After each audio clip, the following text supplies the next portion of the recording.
ছেলেদের কি কষ্ট ছেলেরা বোঝে। তাই নারীদেরকে বলে যায়, ছেলেদের করো না অবহেলা, ছেলেদের করো সম্মান।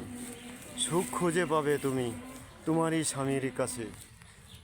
করুক না শাশুড়ি শ্বশুরে ঝগড়াঝাটি, তাই নিও না মনে কষ্ট।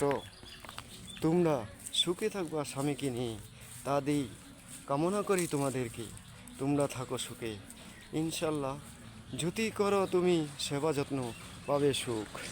যতই কষ্ট দেখ না নারী তোমাকে শ্বশুর শাশুড়ি, তাহলে শ্বশুর শাশুড়ি করো সেবা যত্ন। কষ্ট দিতে দিতে একদিন ভুলে যাবে যে আমারই পুত্রবধূ কত সুন্দর, কত মধুর, কত কথা বলে। তারপরেও আমার পুত্রবধূ আমাদের সেবা যত্ন করেই যাচ্ছে।